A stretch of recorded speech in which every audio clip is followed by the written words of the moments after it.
Rinso. New Rinso with Solium presents Call the Police. Attention, homicide section, flying squad detail. Murder suspect in your zone. Close in according to instructions.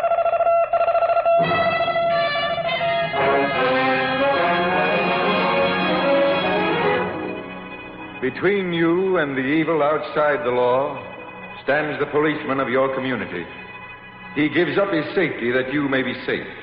And sometimes he gives up his life to protect yours.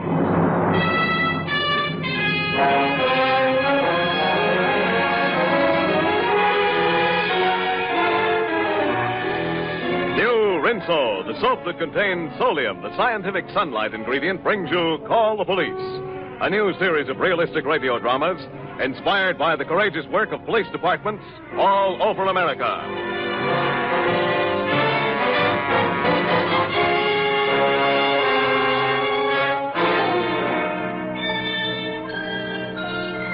This is Commissioner Bill Grant.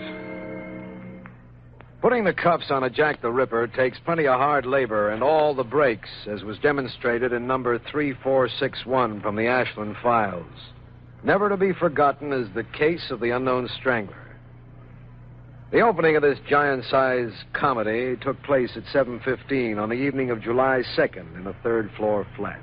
Just a song. Miss Francie Abley, 47-year-old spinster who earned a small living teaching singing, was making herself a bite of dinner in her modest 2x4 kitchenette. Oh, dear. There goes the doorbell. Probably somebody to inquire about lessons. Just a moment, please. Just a moment. I hear you. I'm coming. Won't you step in? I'm preparing a little food in the kitchen, so if you'll excuse me. Let me by. Will you let me by, please? I'm going to scream for help. Do you hear me? I'm going to scream for help!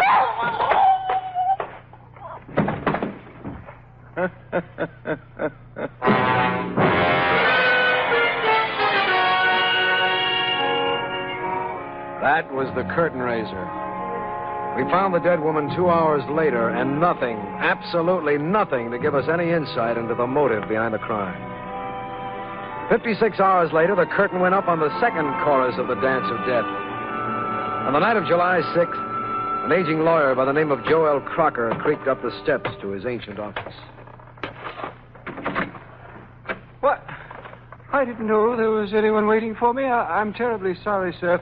If you'll just come along into the inner office, leave the door open, if you please. It's cooler that way. Now, just have a seat. Now, how dare you? How dare you strike me in my... How dare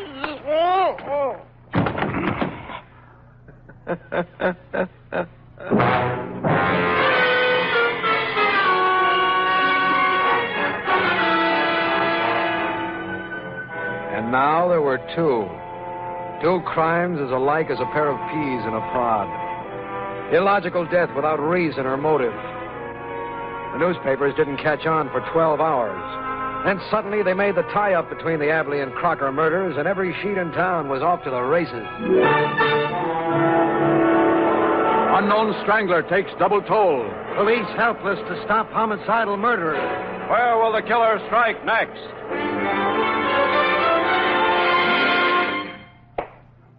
Bill, stop pacing. Bill, please. Take a gander at those papers, Libby. A banner day for the press.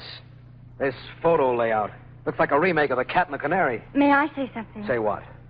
This is really the criminal psych department speaking, Bill, but you're dealing with just what the papers say you are. A homicidal murderer. So, why? Murder is always on the verge of insanity, or, as we say, pre-psychotic. But murder without motive, pointless, disconnected, profitless killing, is psychotic. Whoever the man is, Bill, he's insane. Hold it a second, Libby. Well? I'm sorry, but I had to come. I couldn't wait any longer. I had to come. What is this? Who are you? My name is Liz Porter. You've got to help me. He's been missing for days. Who has?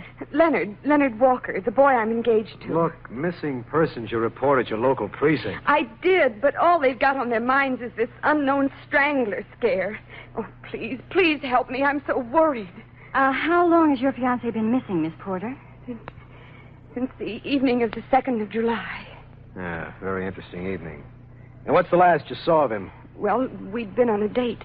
He brought me home. He drove away in his car. What kind of a car does he drive? A small sedan. License plate?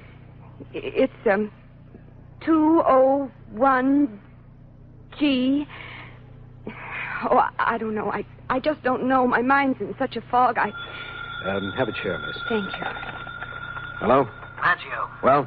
Now, don't blow your top. Thanks for carrying, but it's already blown. What's the news? Bad. Another Strangler victim. Another? The Strangler again, Libby. Oh, Bill. What address? No address.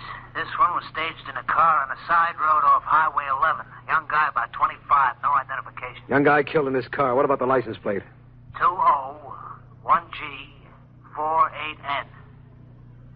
Just a second. Miss Porter. Yes? Could your boyfriend's license have been 201G48N? Miss Porter. She recognized the numbers when I said them. And she was right to faint. It was Leonard Walker, all right. He'd been sitting up straight in his sedan for 4 days and nights, with the Strangler's fingerprints around his throat.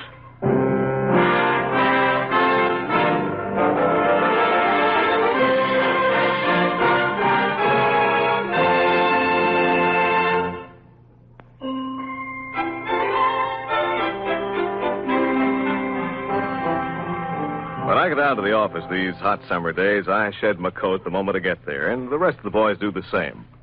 Everybody knows that a man looks fine without a coat if he's careful to wear a clean, nicely washed shirt. Well, you know, I'm kind of proud of the way my wife washes my shirts, but the credit's only partly hers. The rest belongs to Rinso.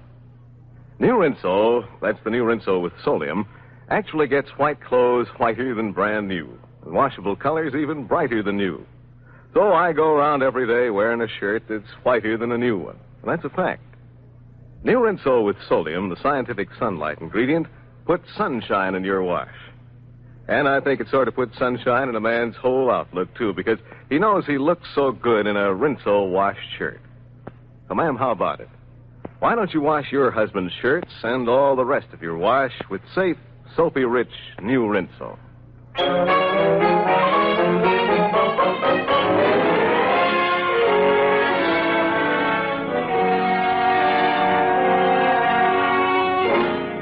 Number 3 for the unknown Strangler was a young man named Leonard Walker.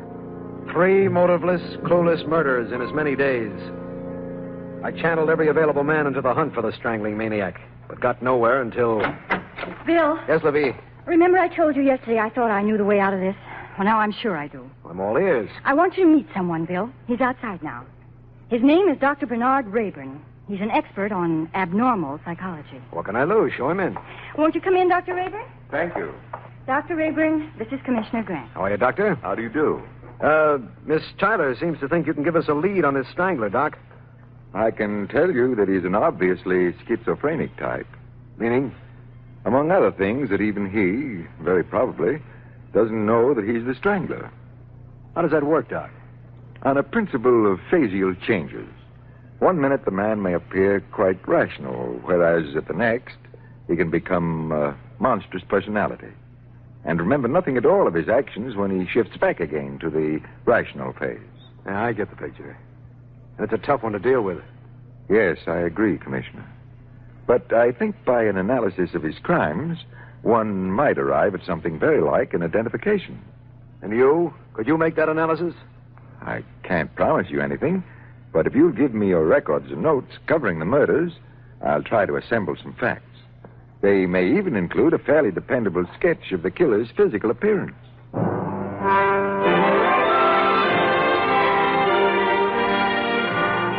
now I liked the man. And I knew also that he'd deliver.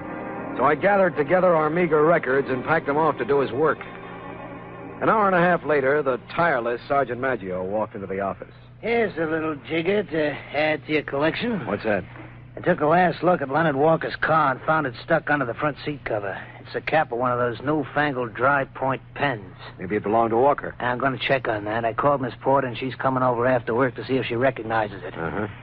They tell me you had an interview with a nut doctor. I talked things over with Dr. Rayburn. Where's he now, laundering his straitjackets? Getting his work done, which isn't a bad idea for everybody on this case.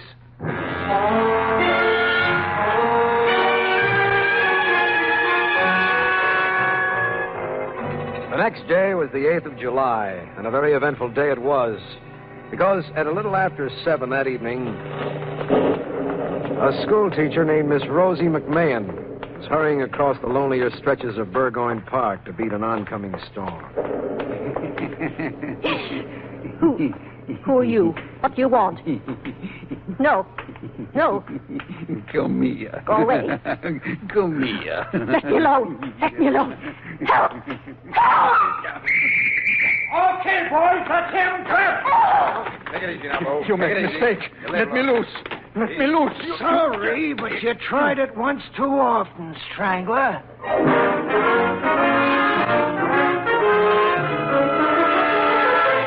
When they brought him in, I took a look at him, and I was amazed. A little thin-faced man with steel-rimmed glasses and tobacco-stained mustache. No, you are wrong. I know do something, only stop nice lady to ask for cigarette.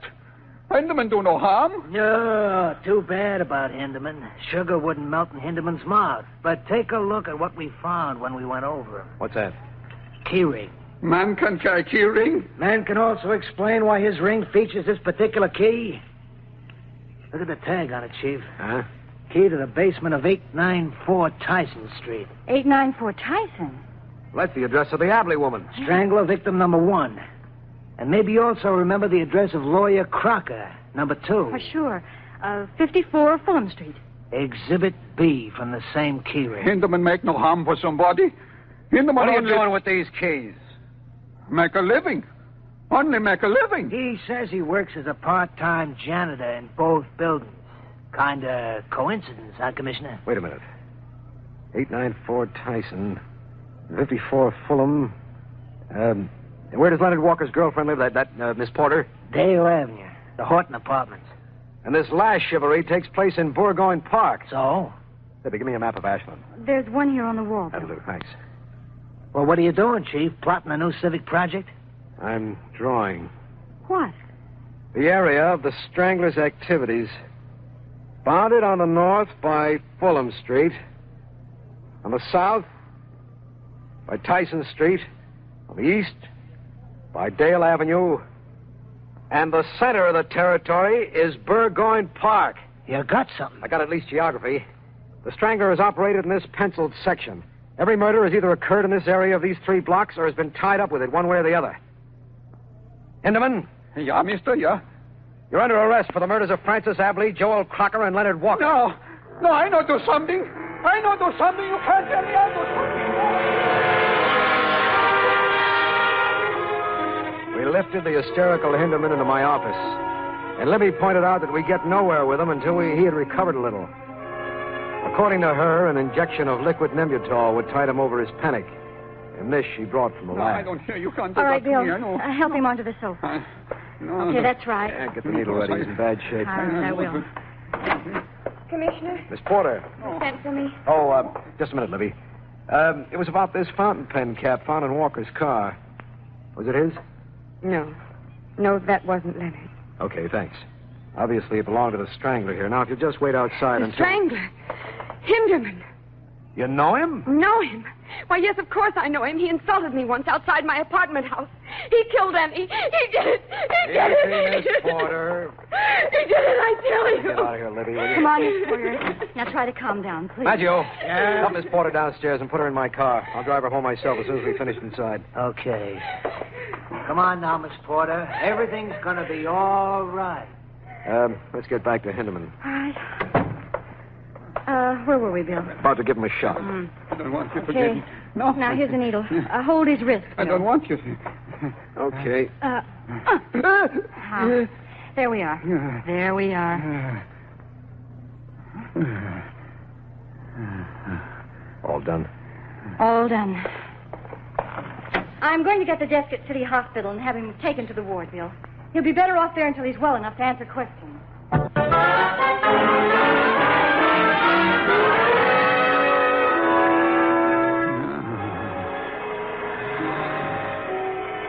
He was sleeping peacefully, this man whose one love was murder. I looked down at him, fascinated by the sheer evil of his face. And then... I do. I leaned forward, hovering over him to catch an unconscious confession. When suddenly, his head came up under my chin, the bony skull catching me square on the button with the power of a mule's kick. My eyes bugged as the room started to do a swirling tarantella. And then... down I went, swaying off into Never Never Land, without a care in the world.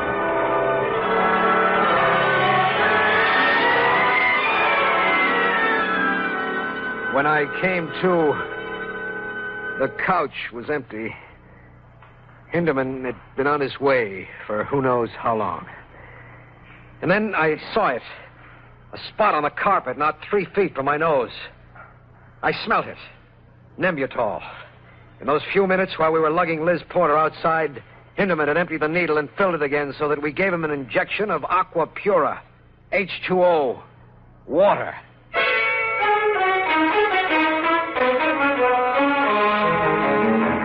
When the full impact of what had happened hit my muddled brain, I grabbed the phone and began to shout, turning every able-bodied gun-toting man in the force into the chase and hem-stitching the borders of Ashland with a ring of squad cars. After that, Libby and I staggered out for something to revive us. She was trying to cheer me up, I remember, telling me not to despair when suddenly, just as we neared the car... Bill. Huh? Bill, look. Look. Look. I looked. Through the window of my car, I saw Liz Porter smiling out at us. On second glance, I saw that the smile was really the toothy grimace of her last attempt for that final gasp of air that hadn't come. Elizabeth Porter had met the Strangler, face to face.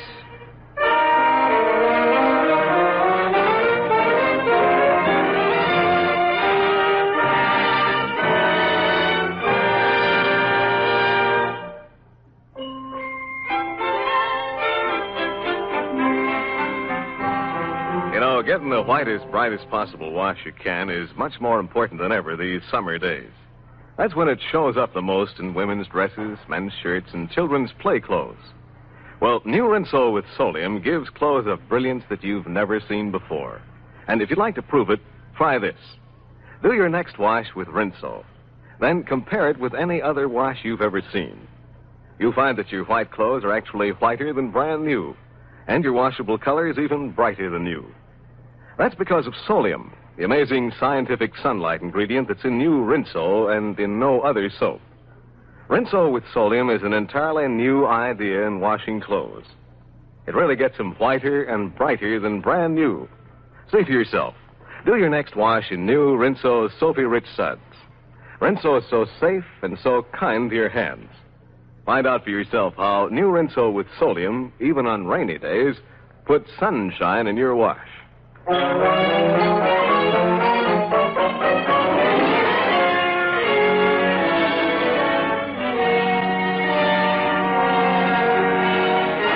There was no reviving Liz Porter. 4 days, 4 murders, and the Strangler was still ranging the town with his fingers curled like the talons of a buzzard. What are we going to do, Bill? Call the governor. I'm putting this in his lap. It takes 1,000 more men to cover this city. I need the militia. Bill. Bill me no bills. Death has come to stay, baby. Hello, State Capitol? No, Commissioner, this is Dr. Rayburn. Oh, hello. Hello, how you doing, Doc? Fine. I've got some material for you, as I promised. On the Strangler? Yes. We know who he is, Doc. Congratulations. But he slipped us. Now, this may help you pick him up again. Come on over.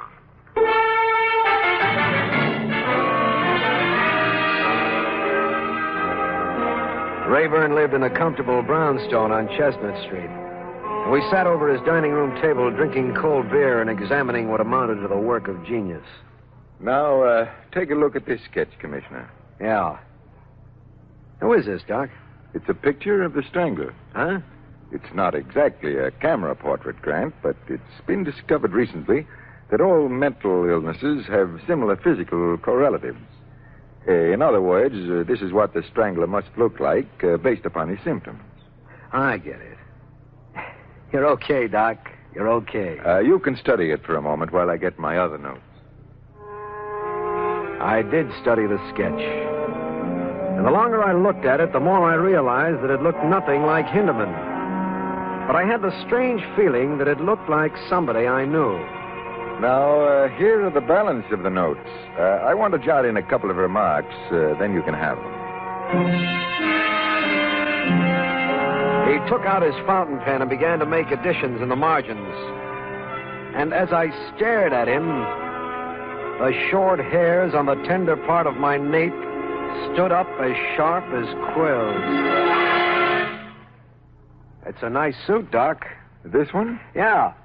You could damage it, you know, carrying that pen in your pocket without a cap.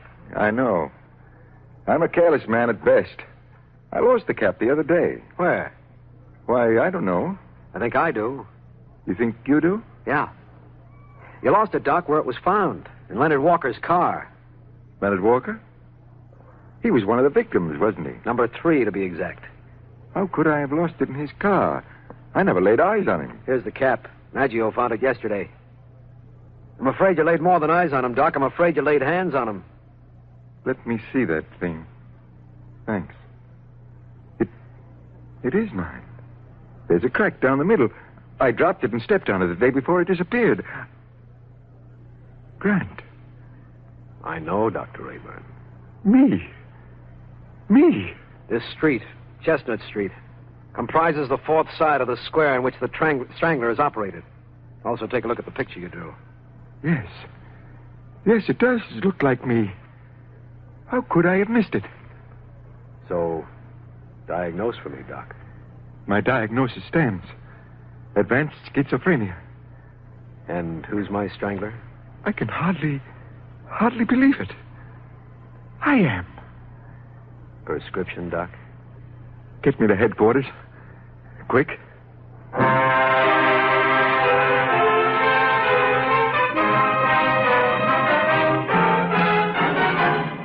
We said nothing on the way downtown. We said nothing as we started up in the elevator. I looked at him, feeling sorry for a nice guy who was very, very sick. And what I saw as I looked meant nothing to me. I'd never seen a facial change occur. And it's difficult for anyone to see, so I wasn't prepared when the elevator stopped. After you, Doc. Turn loose! Turn loose!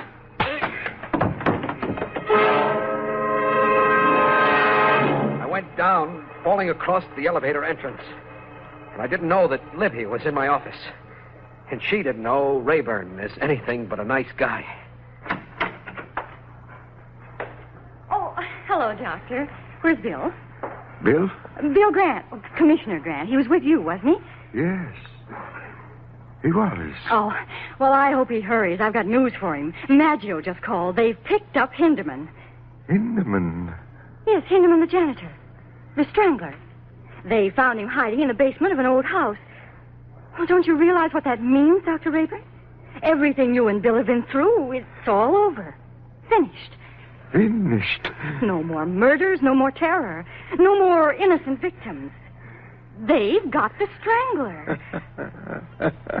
What are you laughing at? Are you trying to make fun of me? Dr. Rayburn, what's the matter? What's the matter?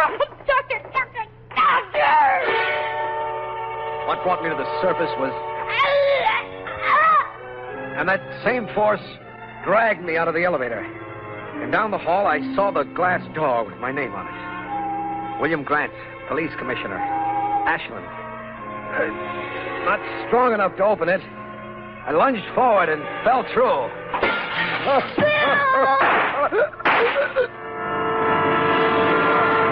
He swung around. And in that moment, as he tottered back, a change occurred. Dr. Rayburn snapped back, himself again.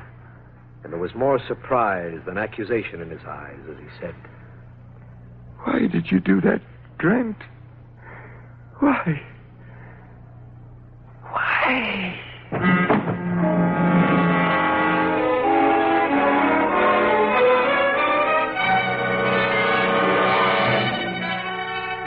And the terror was over. And Libby and I, we tried to forget. So, Hinderman was all coincidence. Sick enough, but definitely not the killer. That's about it. Now, let's not talk about it, huh? This thing. It can happen to anybody, and you never know a thing about it. It doesn't happen unless you're the type, sweetheart. And you get warnings, don't worry. Such as? Well, you take me. Hmm? The last year or so, I've felt a peculiar sort of thing. Tightening of the pulses, heightening of the blood pressure, quivering around the heart. Really, Bill? Yeah. It comes on at certain times. What times? Times when I look at you, baby. Bill. Now, stop. Oh, Bill Grant.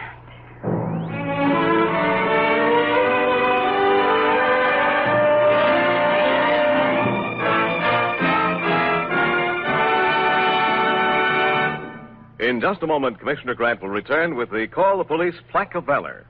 This week presented to a police officer who single-handed captured a group of armed bandits. But now, millions of women say that there's nothing like Rinso's safe, soapy-rich suds. So safe for clothes, so easy on your hands. Next time you go to the store, be sure that Rinso heads your shopping list. Remember, the Rinso you get today is new Rinso, the only soap that contains the scientific sunlight ingredient solium. Rinso with solium puts sunshine in your wash. And mark this, Rinso is used by more women than any other wash day soap in the world.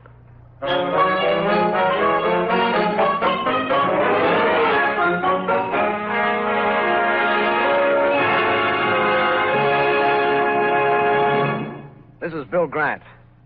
It's with considerable pride that I present this week's Call the Police plaque of valor and cash award to an heroic Deputy Inspector of Police, James MacArthur of Cleveland, Ohio. MacArthur's deed of valor was reported by San Giaimo, chief police reporter of the Cleveland Press. Shortly after midnight, the police broadcast announced that a robbery was in progress in a coffee shop in downtown Cleveland. MacArthur, who was cruising in the district, sped to the scene of the holdup. Without thought to his personal safety, he ripped open the door and confronted a group of armed bandits. As MacArthur stepped into the room, 3 bullets whizzed past his head. He drew his revolver and fired. One of the gunmen went down, wounded. The other 3 tried to escape, but MacArthur blocked their exit at gunpoint. The 4 bandits were sentenced to 10 to 25 years in Ohio State Penitentiary. His swift action, his cool courage, and gallant devotion to duty are in keeping with the highest traditions of the police forces of America. Congratulations to Deputy Inspector James MacArthur, Chief George J. Matowitz, and the entire police department of Cleveland, Ohio.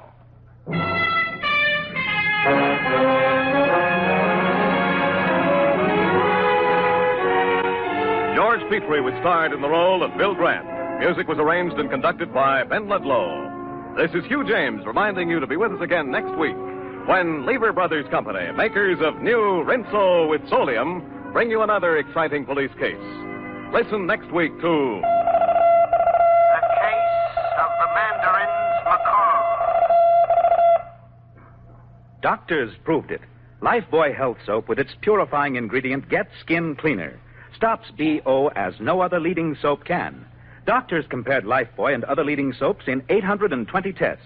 These tests prove a daily Lifebuoy bath Get Skin Cleaner gives top 24-hour protection against BO.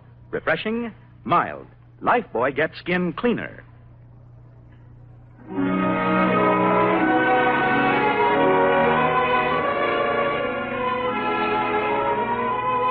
Be sure to listen next week to Call the Police.